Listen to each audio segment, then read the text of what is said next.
What's going on YouTube? Kirazir here, back for another video. And what are we talking about today? Of course we're talking about Season 4 announcements. Finally, it's like we've been waiting an eternity. Finally got some announcements. Finally got some announcements for Season 4.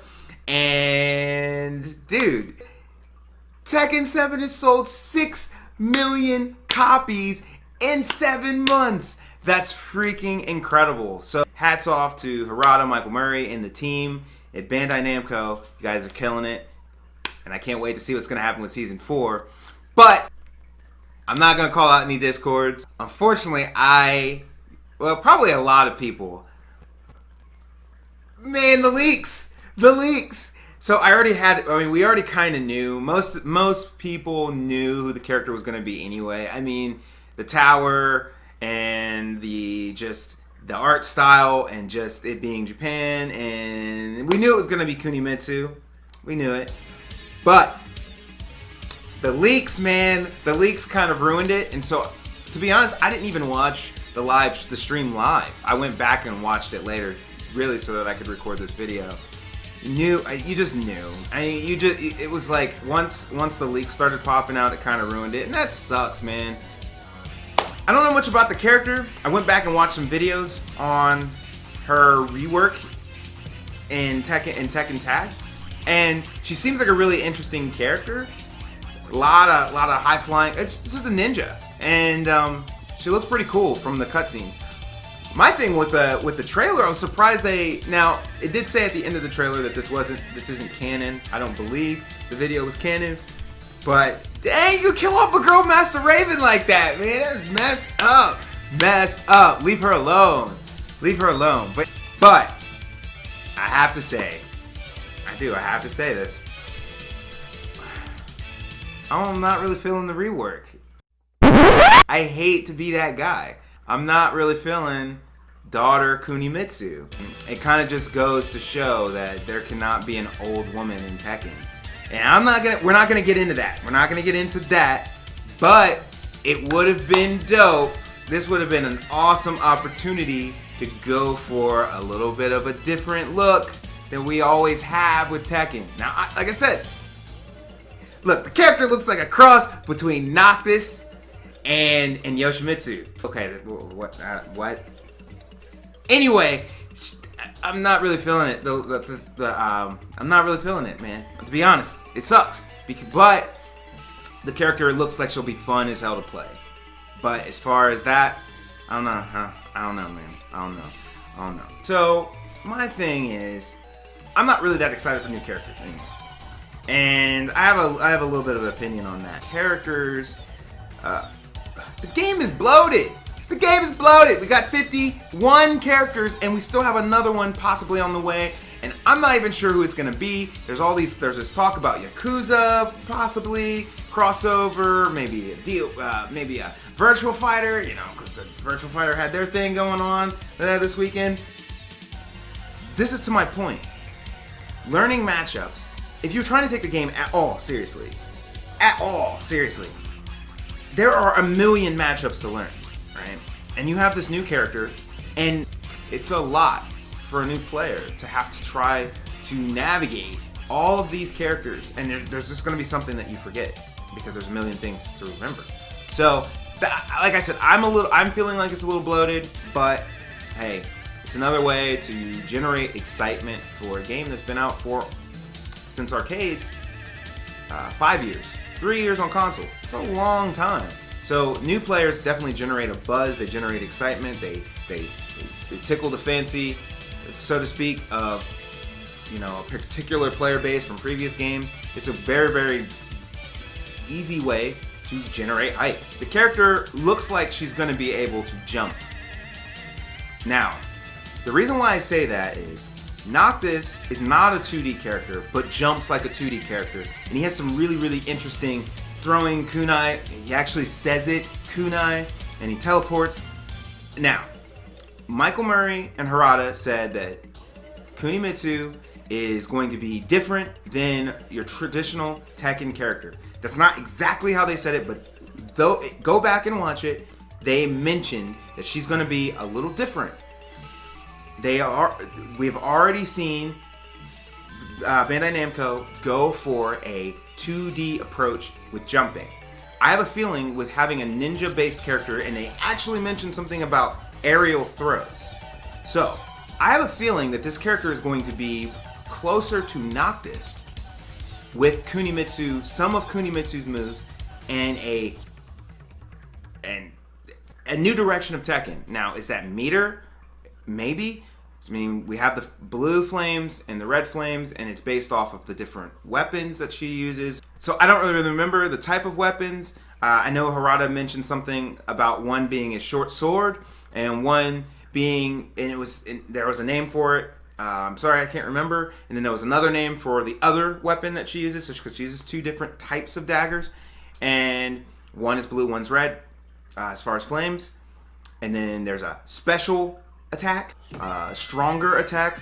I'm hoping not EX. I'm hoping not meter, some sort of meter, but there's a possibility. There's a possibility that this is another step in that 2D hybrid world that we're going in with Tekken.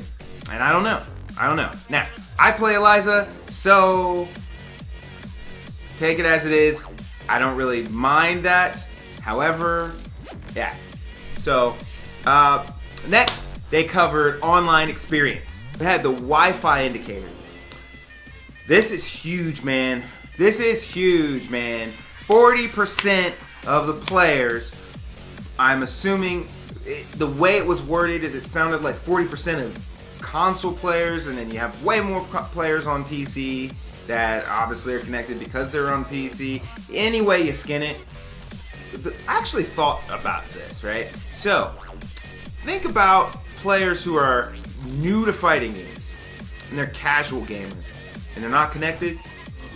They don't know. I think Wi-Fi indicator, it's 2020. This is like technology that should be in the game anyway. So, good job, Bandai Namco. You're listening to the player base, and you are adding a Wi-Fi indicator. I cannot wait.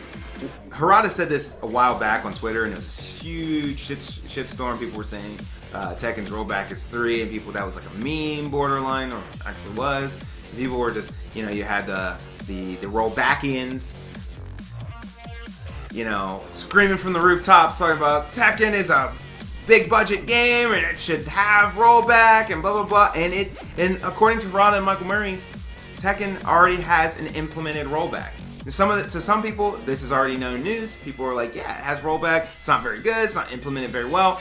And they did some explaining on how the rollback works and their reasons on why it doesn't work as well with the systems that we have in Tekken, and how Tekken, it requires a lot of processing power, and there's only so much power that the game can actually access. And then when you implement rollback, it creates, or when you crank up the rollback to 6 versus 3, and okay, look, I don't really know much about rollback. I've read some stuff on it, and it's a very interesting topic. But I'm no programmer, and I play the games poorly. So if they can figure something out, that's great, and it'd be fantastic. And I have faith in Bandai Namco that they are delivering. They were saying that they've been doing some play testing with some players here in the States. And obviously due to COVID, Harada went to come actually and tested himself, but it's hard to fly. But it's pretty cool that Harada actually said that some of the players that usually are pretty critical of him are really amazed by the results that Bandai Namco's had so far with the online. New moves. This is interesting. It's just something. I really don't have, it's crazy that I don't really have an opinion on this just yet. And the reason being is because I just want to wait and see.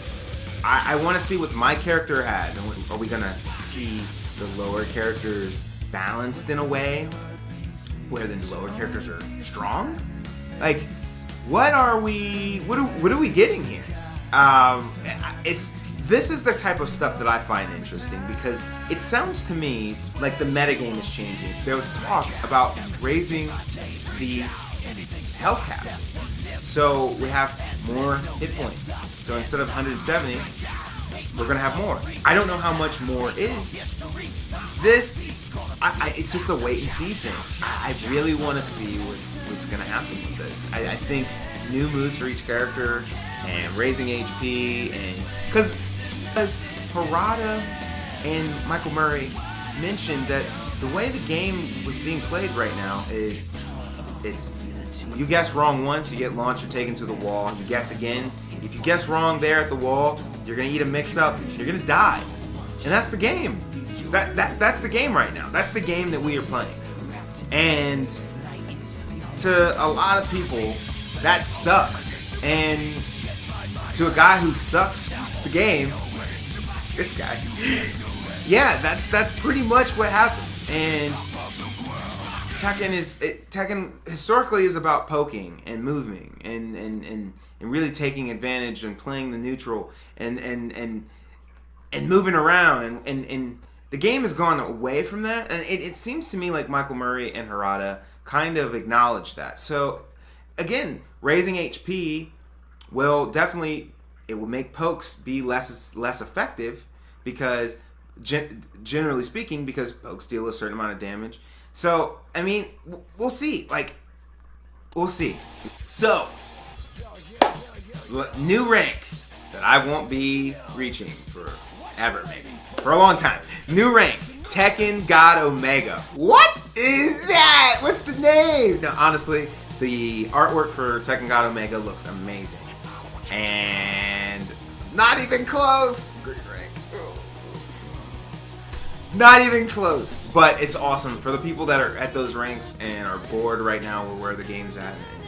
And the way the ranking system sounds like it's going to be is if you lose 3 games in a row, you lose a lot of points. Sounds like you might even lose a rank maybe if you lose 3 games in a row. I think there's a common consensus though for the majority of people who are pretty hit to ranked, and one of the problems right now is save scumming and